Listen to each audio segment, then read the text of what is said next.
I'm Kristian. And I'm Caleb. This doesn't feel This right. does not feel right at all. I'll tell you so. All right. Yeah. Hey, I'm Kristian. And I'm Caleb. Today we're doing an ultimate dad joke face-off. And learning what it means to be a royal priest. Today on Mishmash! Wow.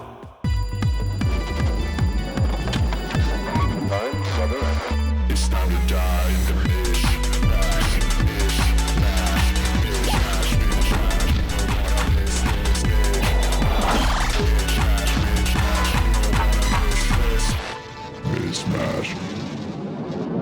Caleb, you're a dad, correct? Yeah, I am a dad, but I'm a cool dad. Yeah, right. So then you're probably the goat of dad jokes, right? Bro, you have no idea. In fact, let's put it to the test right now. It's time for the ultimate dad joke face-off. Caleb and I will take turns trying to make the other laugh while they have water in their mouth. And if they spit it out, they lose that round. But we also have certain cards that tell us how we have to tell the joke. So that will make things a little extra crazy. Yeah, and you guys better not laugh or we'll know. We'll know. We'll know. We are watching you. Let's get started. Rock, paper, scissors to find out who goes first. All right. Rock, paper, scissors, shoot! Yes! Classic. What does this even mean?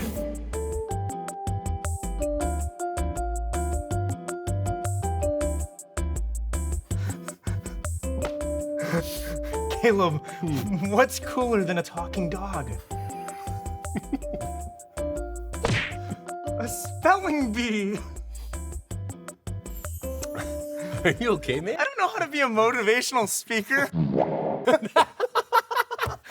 That was Kristian's attempt to motivate you. I'm just trying to support you, man. Okay, all right.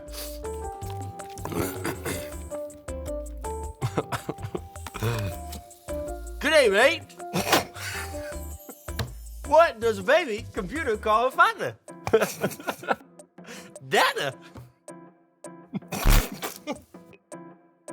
That's right, data man. Mate.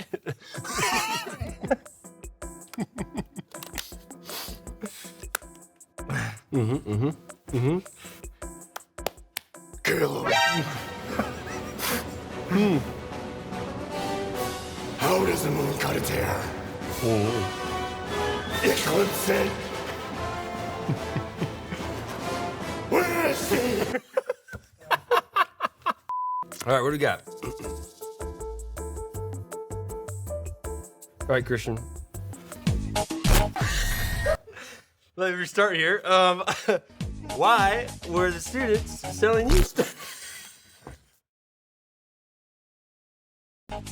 They needed to raise some dough. I was not. Man, I'm soaked. You just jumped into dance. All right, your turn. What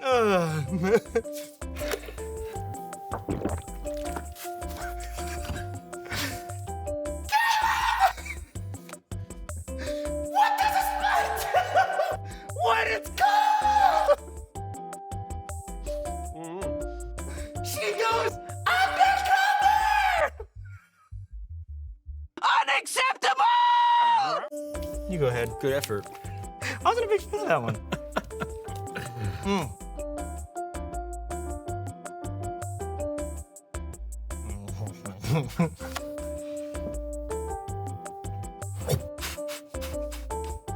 If you saw a robbery at an Apple store, what does that make you?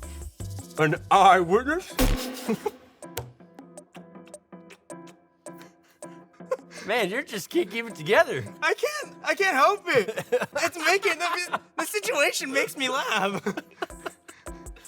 All right, here we go. You ready? I'm ready. Hey, Caleb. Why did the man get fired from the orange juice factory? He lacked concentration.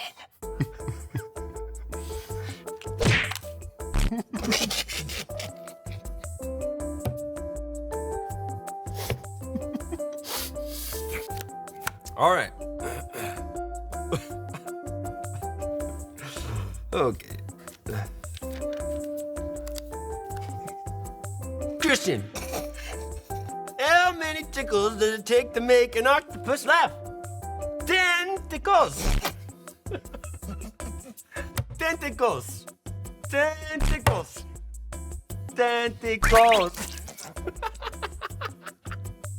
We're not keeping score, but if we were. Yeah, you'd definitely be winning. You ready? Yeehaw. Yeah.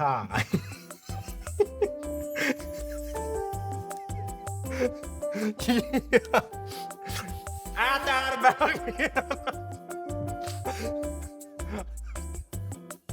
I thought about being on an all-almond diet. But that's just nuts, fella. All right, you had me close. You had me close. You don't have enough water in your mouth. You gotta put pressure on your mouth, man. Okay, here we go. Wow. Okay.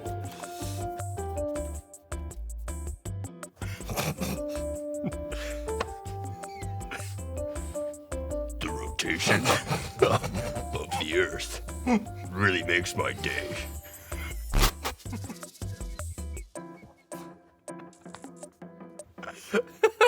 Get it? Because we go around the sun. Rotation. Read the joke in the lowest voice you can imagine. That's the lowest voice I could have imagined. You know what, Caleb? You know what, Caleb? What? As you can tell, for a dad, you're kind of funny. Wow. Thanks, Kristian. That means a lot. Let's get to our verse of the week. It's okay. They're there. What's up, you guys? My name is Lauren, and I'm gonna tell you a quick story, okay? Are you guys ready? So I remember when I was in grade school, I loved school. I loved to read, I loved to study, I loved to learn. Anything related to school, I loved. But what I didn't love was sports. I was not athletic at all. I couldn't run fast, I couldn't kick a ball.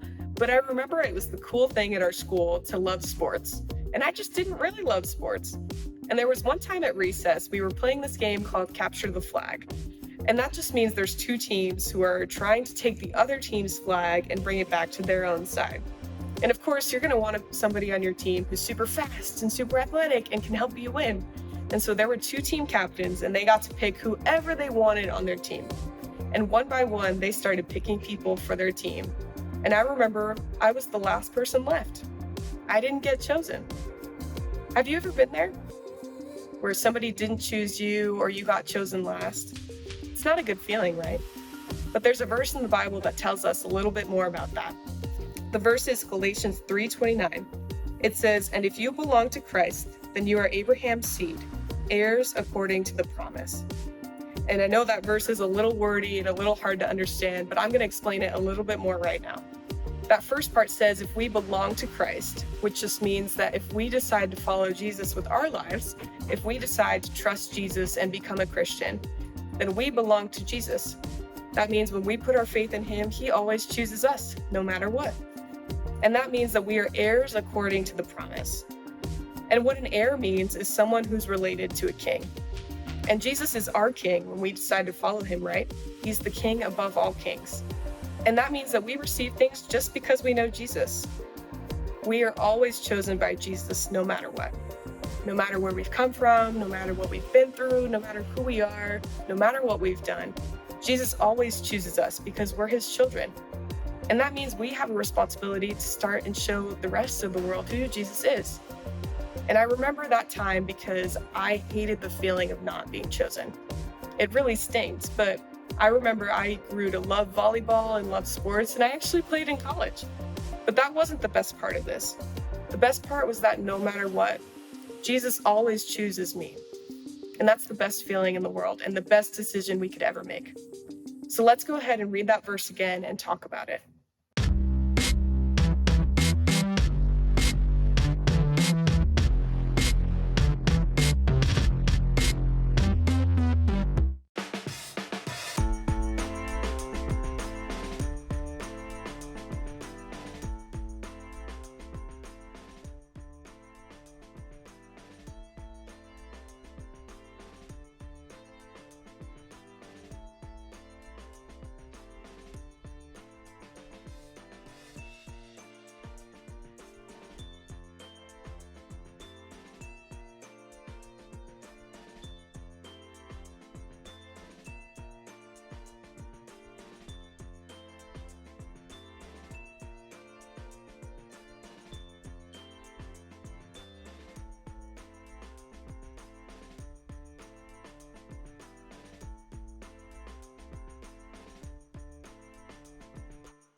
We're talking about how followers of Jesus are actually royal priests that represent God to the world and the world to God.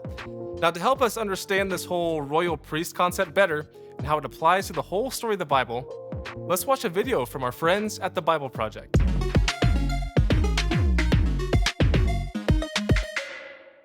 We are walking through the story of the Bible, focusing on the role of priests, And that story begins with God creating a garden called Eden. where heaven and earth are one.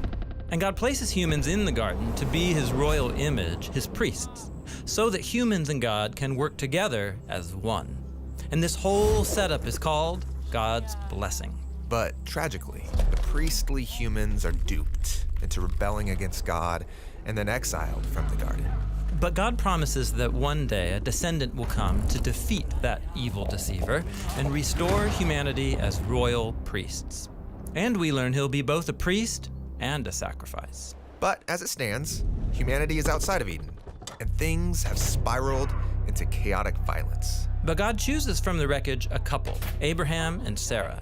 And God calls them to journey to the land of Canaan, and he promises to give them a huge family and all the blessings of Eden. Now, the blessing isn't just for them. The goal is that God's blessing flows through their family out to all the nations. And so that makes Abraham's family like a priesthood. So is Abraham that royal priest we've been hoping for? Well, no. But Abraham does meet a mysterious figure who reminds us of that promised royal priest. And who is this? Well, Abraham is returning victorious from a risky battle, and he passes by the city of Shalem, and this king comes out to meet him. And we're told that this king is also a priest who serves the same God that Abraham does. Ah, yes, Melchizedek. This man's a mystery. We don't know why he worships Abraham's God. We don't even know his family lineage. Exactly. But here's what happens. Melchizedek brings this great feast out to Abraham and his army, and then he gives God's blessing to Abraham, saying God is the one who gave him this victory over his enemies. Then Abraham gives Melchizedek 1/10 of everything that he has, and that's the story. So, what is it all about? Well, Melchizedek is the king and the priest of Shalem, which is an ancient name short for Jerusalem. Ah, Jerusalem, which will later become the capital of Abraham's future family, where the temple is built. And that 10% that Abraham gives Melchizedek, that's just like the 10% Israelites will later give to honor the priests who work in the temple. Exactly. And so here is Abraham, the father of the Israelites, and he's honoring a royal priesthood that existed long before Israel's temple or their priests. Ah, Melchizedek. Yeah, he's super important, and we'll come back to him when we get to the story of David. Okay, back to Abraham. We find out that he and Sarah are unable to have kids, and they're really old, so how are they gonna have a family? Well, they scheme up their own plan. Sarah forces her Egyptian slave to produce a child with Abraham. But once that happens, Sarah ends up despising her slave and oppressing her. So instead of trusting God for a family, they do it on their own terms. Right. And so God eventually does give them their own son, Isaac, but then God promptly asks for the life of that son back. Abraham is called to offer up Isaac on a mountain as a sacrifice. And we're told this is a test. God's requiring Abraham to own up to his failures, to stop his scheming, and to surrender his family's future to God. Abraham and Isaac go up the mountain, build an altar, and right as Abraham is about to offer up his son, God stops him, and he provides a substitute ram that can be sacrificed in Isaac's place. And here, the narrator stops the story and starts speaking to you, the reader, saying, "This is why we today say, on the mountain of Yahweh, it will be provided." the mountain of Yahweh, that's Jerusalem. That's right. And so notice, in both of these stories we've looked at, Abraham is near that high place that will later be called Jerusalem. In the first story, Abraham meets a royal priest, and in the second story, God provides a substitute sacrifice that covers for the sins of Abraham's family. Yes, and both of these stories point forward to the need for a future royal priest who will also become a sacrifice for the sins of Abraham and his family. From here, Abraham's family grows to become an entire people, but they eventually end up as slaves in Egypt. And so, How can a group of slaves produce a royal priest? Exactly. And so that brings us to Moses, whose story we're going to look at next.